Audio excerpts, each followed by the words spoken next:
साथियों नमस्कार। मैं हरिशंकर। आज मैं आपसे जो बात करने वाला हूँ वो टॉपिक है इम्पोर्टेंस ऑफ अपलाइन, अपलाइन का महत्व। लेकिन मैं अपने इस टॉपिक के बारे में बताने से पहले अपने बारे में बताना चाहूँगा। जब मैं इस बिज़नेस में आया था तब एक नॉर्मल इलेक्ट्रीशियन था। भरतपुर ज़िले का मैं रहने वाला हूँ। डायरेक्ट सेलिंग इंडस्ट्री में जब आया तब मुझे इस इंडस्ट्री की ABCD भी नहीं आती थी। लेकिन अभी इस इंडस्ट्री में मेरे ग्रेट अपलाइन और मेंटर्स की वजह से मैं खुद के ड्रीम हाउस में रहता हूँ, मर्सिडीज बेंज से चलता हूँ और बच्चों को टॉप क्लास एजुकेशन दिला पा रहा हूँ। ये सब अगर आज पॉसिबल हुआ है तो सिर्फ़ और सिर्फ मेरे अपलाइंस की वजह से। और आज मुझे सौभाग्य मिला है अपलाइंस का हमारे जीवन में कितना बड़ा योगदान होता है और वो कितने महत्वपूर्ण होते हैं। इन सारी फीलिंग्स को मैं आपके साथ शेयर करना चाहता हूँ। अपलाइंस का क्या महत्व होता है हमारे जीवन में? अपलाइन का वो महत्व होता है जो एक सूर्य का होता है, जो बिना कहे आपको ऊर्जा देता है, आपको प्रकाश देता है। अपलाइन का वो महत्व होता है जो बादलों का होता है, जो बिना कहे आप पर पानी बरसाता है। अपलाइन का वो महत्व होता है जो वायुमंडल में हवा का होता है, जो आपको सांसें देता है, जीवन देता है। जी हाँ, अपलाइन भी कुछ ऐसा ही होता है जो बिना कुछ मांगे आपको ज्ञान देता है ताकि आप आगे बढ़ सकें, क्योंकि आपकी सफलता में अपलाइन का यश छुपा होता है, क्योंकि आपकी बढ़ोतरी में अपलाइन की कीर्ति छुपी हुई है। इसलिए गुरु हमेशा महान होता है। वो कहते हैं ना, गुरु गोविंद दोनों खड़े काके लागू पाए, बलिहारी गुरु आपने गोविंद दियो मिलाए। यानी भगवान को बताने वाले भी गुरु होते हैं और उस गुरु की महिमा अपरंपार है। हमारे बिजनेस के गुरु यानी हमारी अपलाइन बदले में हमसे क्या चाहते हैं? वो चाहते हैं गुरु दक्षिणा। लेकिन परेशानी इस बात की है कि हम समझते हैं गुरु दक्षिणा को चंद रुपयों में, हम समझते हैं गुरु दक्षिणा को चंद वस्तुओं में। यकीन मानिए, किसी अपलाइन का मतलब गुरु दक्षिणा के रूप में रुपए, पैसे, धन दौलत कतई नहीं होता। अपलाइन तो चाहते हैं कि गुरु दक्षिणा के रूप में आप कुछ ऐसा करें जिससे कि हमारी उस अपलाइन की कीर्ति फैले। आज आपको ऐसी ही कहानी के माध्यम से समझाना चाहूँगा। पुराने समय की बात है जब गुरुकुल हुआ करते थे और वहाँ पर बच्चे गुरु दीक्षा लिया करते थे, संस्कारित हुआ करते थे। तो एक गुरु अपने सारे शिष्यों को शिक्षा दे रहे थे। धीरे धीरे समय बीत रहा था। एक दिन गुरु ने सोचा, अब वो समय दूर नहीं है जब मुझे अपने आश्रम का संचालन मेरे किसी योग्य शिष्य को देना होगा, क्योंकि अब मैं दिन ब दिन बूढ़ा होता जा रहा। गुरु ने अपने सारे शिष्यों में से 2 शिष्यों का चयन किया, उन्हें बुलाया और कहा, देखो बच्चों, आज तक मैंने तुम सभी बच्चों को जो भी शिक्षा दी है उनमें से मैंने तुम दोनों को चयन किया है। मुझे लगता है कि मेरे मापदंडों पर तुम दोनों खरे उतरोगे। मैं कुछ समय के लिए हिमालय जा रहा हूँ। अब मैं वहीं तपस्या करूँगा। ईश्वर प्राप्ति का मार्ग अब मैंने वहीं के लिए चुना है। हो सकता है कि मैं वापस ना आऊँ, और हाँ, हो सकता है मैं वापस आ भी जाऊँ। लेकिन हाँ, जाते जाते मैं तुम दोनों को कुछ देना चाहता हूँ। लेकिन यदि मैं वापस आया तो मुझे वो चीज़ वैसी की वैसी चाहिए। जो भी शिष्य उसको संभाल कर रखेगा वही मेरा योग्य शिष्य, और आश्रम का संचालन वही करेगा। दोनों शिष्य एक दूसरे को देखने लगे और सोचने लगे, गुरुजी आखिर ऐसी क्या चीज़ देने वाले हैं। गुरु ने दोनों पोटलियाँ निकाली और दोनों शिष्यों के हाथ में दी और कहा, ये एक एक मुट्ठी गेहूँ हैं, ये जैसे हैं इतने ही मैं तुमसे वापस लूँगा। याद रखना, इससे कम नहीं होना चाहिए। अब गुरु ने तो गेहूँ दे दिए और गुरुजी चले गए और दोनों शिष्य अपने अपने काम पर लग गए। एक शिष्य जो अपने गुरु को भगवान मानता था, उसने गुरु की दी हुई पोटली को भगवान के स्थान पर रखा और रोजाना उसकी पूजा पाठ करने लगा। दूसरे शिष्य ने कुछ दूसरा रास्ता अपनाया।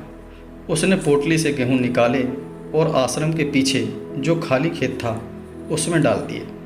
समय बीतता गया जब गुरुजी कई वर्ष बाद आए तो उन्होंने अपने दोनों शिष्यों को बुलाया और कहा कि मैंने तुम्हें कुछ गेहूँ दिए थे, अब वो मुझे वापस चाहिए। पहला शिष्य जिसने वो गेहूँ पूजा के स्थान पर रखे थे वो दौड़ कर गया और गेहूँ की पोटली लेकर आया। वो पोटली जैसी गुरु ने दी ज्यों की त्यों रखी हुई थी। गुरु ने उस पोटली को खोला और देखा कि उसमें अधिकांश गेहूँ सड़ चुका था, खराब हो चुका था। गुरु ने पूछा कि तुमने इस पोटली का गेहूँ का क्या किया?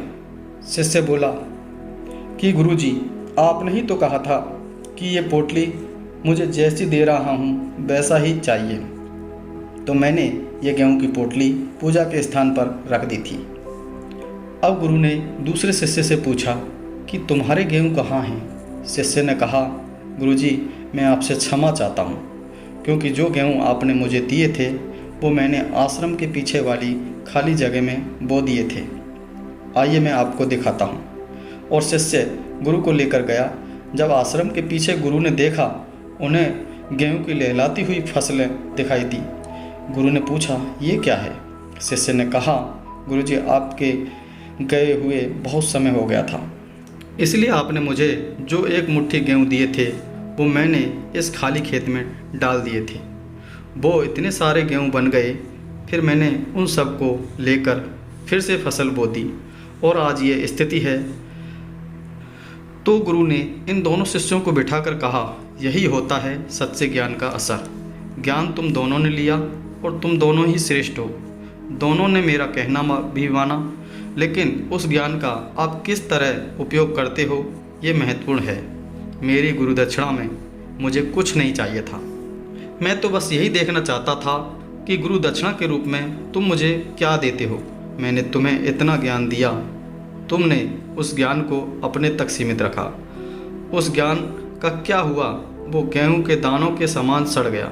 और दूसरे शिष्य को मैंने जो ज्ञान के रूप में गेहूं दिए थे उसको फैलाया तो वह और बढ़ा और बढ़ता ही गया।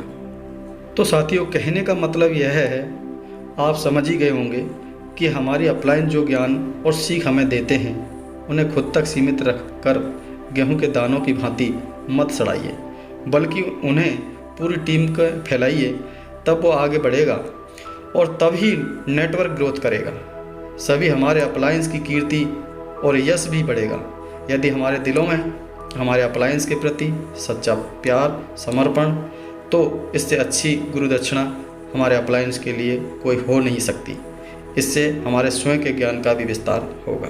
साथियों, आपको ये तो पता ही होगा कि बिजनेस में और ज़िंदगी में भी सबसे कठिन प्रश्न है कि करना क्या है और करना कैसे है। यह क्या और कैसे का प्रश्न हर मुकाम पर आता है। कितनी अच्छी बात है कि जो इन प्रश्नों के सुलझा चुके हैं वो हमारे साथ हैं। जी हाँ, मैं बात कर रहा हूँ हमारे ग्रेट अप्लायंस की। ज़िंदगी में ऐसा कोई काम नहीं जिसमें कठिनाई या समस्या नहीं। जब हम कोई बड़ा काम करने वाले होते हैं तब उसमें चुनौतियाँ भी बड़ी आती हैं, लेकिन यदि हमने अपने पिता रूपी अपलायन का हाथ थाम रखा है तो वो इन मुश्किलों और बाधाओं से हम आसानी से पार करवा देंगे और हमें सफलता के लिए प्रेरित करेंगे। यदि आप इस बिज़नेस में टाइम पास के लिए आए हैं तो फिर आप गलत जगह आ गए हैं। लेकिन आप अपने परिवार की दशा और दिशा बदलना चाहते हैं, ज़िंदगी में कुछ बड़ा हासिल करना चाहते हैं, सिंगल माइंड रहकर काम कर सकते हैं, तो बधाई हो, आपके लिए ये बिजनेस आपके लिए ही है। जैसे एक छोटे बालक को इस संसार में लाने के लिए माता पिता की अहम भूमिका होती है, वो छोटा बालक बिना अपने माता पिता के इस संसार में संघर्ष नहीं कर पाता है। उसे अपने जीवन में आगे बढ़ने के लिए माता पिता की आवश्यकता होती है। ठीक उसी प्रकार हमारे बिजनेस में भी हमें आगे बढ़ने के लिए हमारे माता पिता रूपी अपलाइन की हर मोड़ पे ज़रूरत होती है। अपलाइन के लिए हमारे दिलों में उतनी ही आस्था होनी चाहिए जितनी कि हनुमान जी के दिल में श्री राम के प्रति है। हमारी अपलाइन का भी हमारे जीवन में उतना ही महत्व है जितना हनुमान जी के लिए श्री राम का।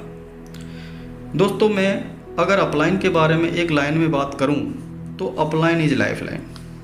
चलिए इस बात को अब इस तरीके से समझते हैं जैसे कोई व्यक्ति वेंटिलेटर पे लेटकर ज़िंदगी की आखिरी सांस ले रहे हैं, तो डॉक्टर उसके जीवन को बचाने के लिए ऑक्सीजन पाइप लगाते हैं, जिसको कि डॉक्टर की भाषा में लाइफलाइन बोला जाता है।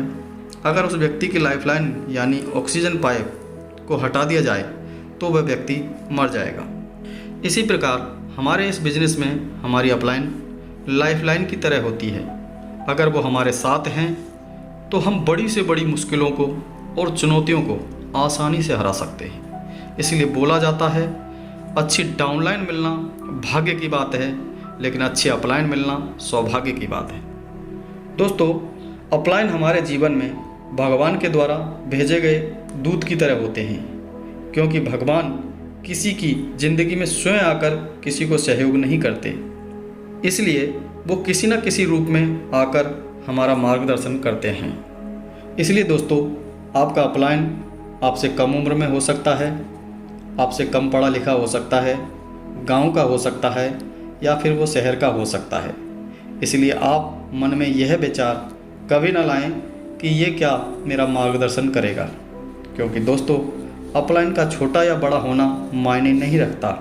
मायने ये रखता है कि इस क्षेत्र में उनका अनुभव आपसे ज़्यादा है। अगर अपलाइन आपसे एक दिन पहले जुड़ा है तो आपसे एक दिन ज़्यादा का उनको तजुर्बा होता है, क्योंकि दोस्तों जब आप इस बिज़नेस में आते हैं तब ना तो आपको विश्वास होता है, ना आपके घर वालों को आप पर विश्वास होता है, और ना ही लोगों को आप पर भरोसा होता है। लेकिन एक शख्सियत ऐसी होती है जिसको आप पर विश्वास होता है, और वो होती है हमारी ग्रेट अपलाइन।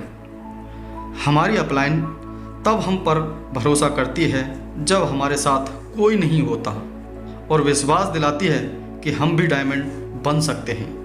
अपलाइन ही है दोस्तों जो हमारे भीतर छुपी हुई प्रतिभाओं को निकालकर हमें सफलता के शिखर तक पहुंचाती है। इसलिए दोस्तों अपलाइन कभी भी कोई ख़राब नहीं होती है।